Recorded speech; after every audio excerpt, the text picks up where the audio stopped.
Hello guys, hello. This is for water sign, Pisces, Scorpio, and Cancer. So this is for your blood moon energy.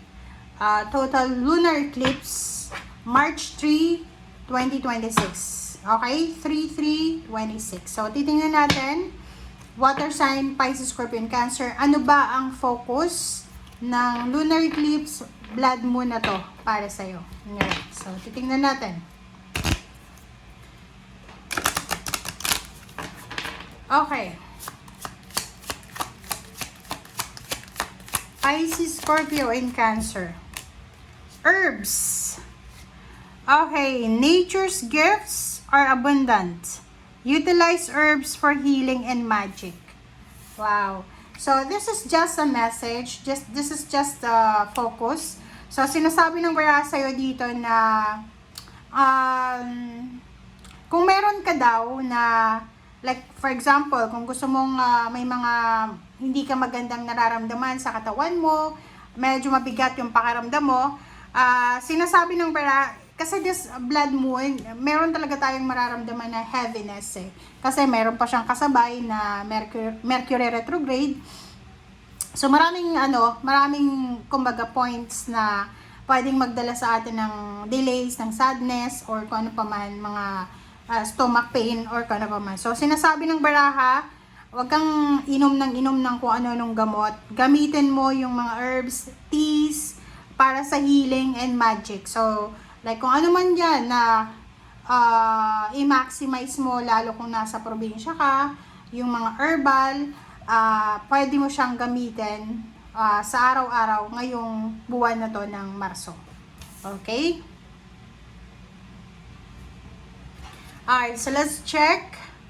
Kumuha din tayo. Ano pa ba yung center ng messages mo? Or center ng blood mo na to?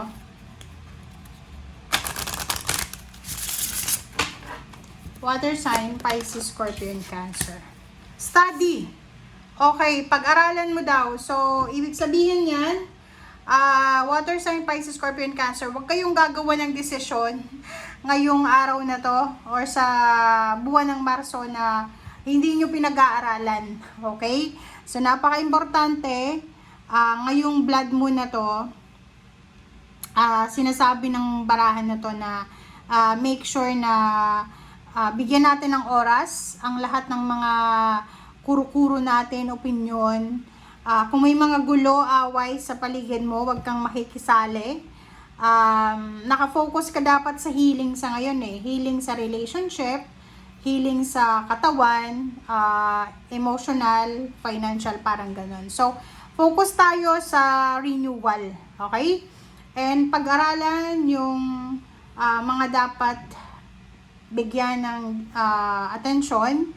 And sinasabi ng bara sa atin na huwag kang mapagod na mag-aral, huwag kang mapagod na magkaroon ng knowledge or wisdom.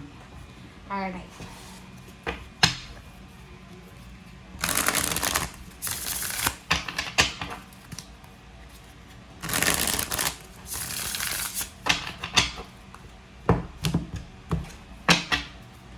Okay.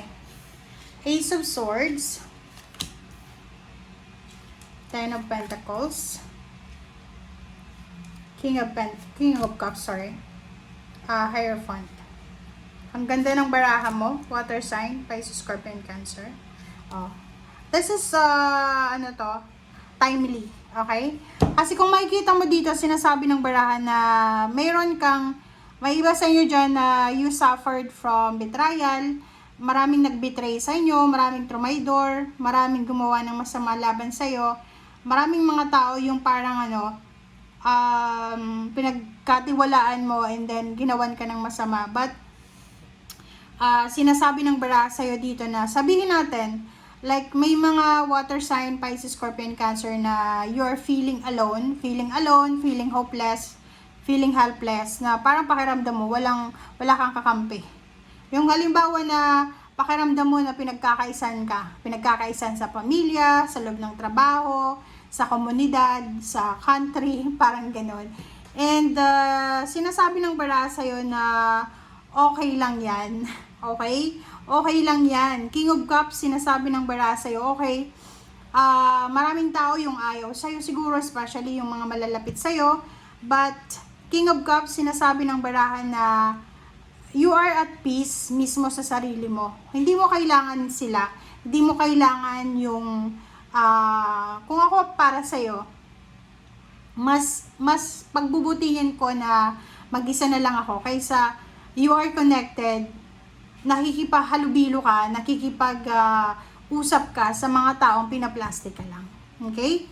So, sinasabi ng bara sa'yo dito na nakafocus yung blood mo na to sa relationship and sa money. So, ihanda mo yung sarili mo, okay? Kasi simula sa araw na ito, there's so much news about money. Lump sum of money, hindi ka mauubusan ng pera, mas marami pang pera yung darating sa'yo, emotionally, maayos mo ang lahat ng gulo sa'yo, lalo na sa emotion. Alright, so let's clarify.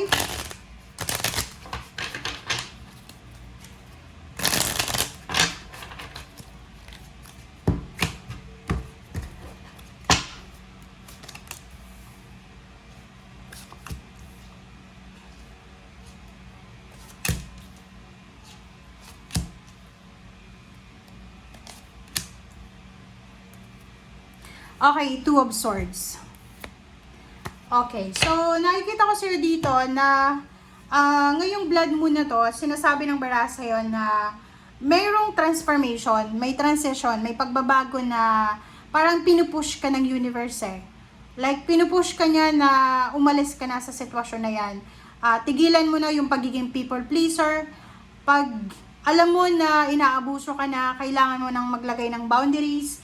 And sinasabi ng bara sa'yo na huwag ka nang magdalawang isip pa na huwag sundin yung transition na inilalatag sa'yo ng universe. Kasi parang nakikita natin dito, especially sa Pisces and Scorpio, na kahit na binibigyan ka na ng chance ng universe na makaalis dyan sa sitwasyon na yan, pilit mo pa rin na sinisiksik ang sarili mo.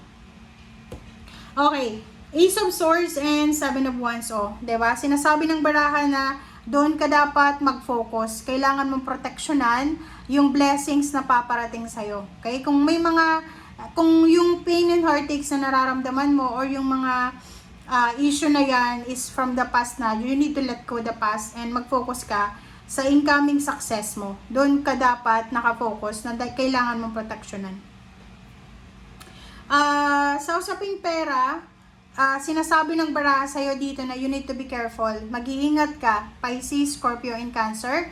Especially sa mga Pisces dyan, mag-iingat kayo Pisces sa pera. Kasi yung Ten of Pentacles, yung pera na pinaghihirapan mo, is either your savings, is either you have emergency fund, may mga investment ka, kailangan mong isekreto yan. Okay? Kailangan na huwag mong ipagsasabi, kahit nga sa kadugo mo, kapatid, magulang, kaibigan, pamangkin, kailangan, as broke ka, diba? Ipakita mo sa kanila na, like for example, wala kang pera. Yung ipakita mo lang na, okay, may konti kang pera, pero hindi to the extent na ma-overwhelm sila, na feeling nila magiging entitled sila sa pera mo. Kasi minsan, pwede silang mainggit sa'yo, or pwedeng maging proud sa'yo. So, depende yon. So, dito sinasabi ng baraha, you need to protect yourself from everyone. Okay? Sa lahat ng tao. You need to protect yourself kasi palagi kang nasasaktan palagi kang nagtitiwala, palagi kang nagbibigay. You're super generous, you're super, yun nga sinasabi na you're blessing to other people, pero ang ending niya, nasasaktan ka. So, sinasabi ng baraha, protect your money. Protect yourself from abuse, from the abusers. Okay, King of Cups and Temperance. So, sinasabi ng baraha, i-continue mo lang, ipagpatuloy mo lang yung pagiging mapasensya mo. Yun yung magiging sekreto mo sa ngayon. Mas lalo ka pang maging mapasensya, mas lalo mo pang pagyamanin yung laman ng puso mo. Like, kahit na, like, sobrang trigger ka na, you need to pray para maproteksyonan yung peace of mind mo. And sinasabi ng baraha sa'yo dito na, kahit wala kang kakampi, kahit wala, like sa family, pagkaisahan ka man nila, kahit mag-isa ka lang, sinasabi sa'yo ng universe na to na magtatagumpay ka or nagtagumpay ka nang wala namang tumutulong sa iyong kapamilya or kung sino man, 'di ba? So, the Chariot, sinasabi ng bara sa'yo dito na meron kang hard-earned success na makukuha in the near future kahit na wala kang tumutulong sa iyo, kahit isinilang kang mahirap, wala kang backup, wala kang impluwensya, wala kang connection, wala kang kakilala, still you will have your own success and victory. Two of Wands and Nine of Swords, sinasabi ng bara sa'yo dito, meron dito na Pisces, Scorpion, Cancer na medyo naguguluhan ka. And this blood moon na to, this total lunar eclipse, ipapakita sa'yo ng lunar eclipse na to na yung mga options and choices na yan na inilalahad sa'yo, pampagulo lang talaga yan. So, it's up to you. Kapain mo yung puso mo, ramdamin mo yung puso mo, tumitibok, 'di ba? So, isipin mo, you need to pray, close your eyes, meditate. Isipin mo, ano ba yung nagdadala sa akin ng excitement? Magmamatter ba to 5 years from now, 10 years from now? So, yun yung kailangan mong bigyan ng pansin or decision. Alright? So, thank you guys for watching. Bye!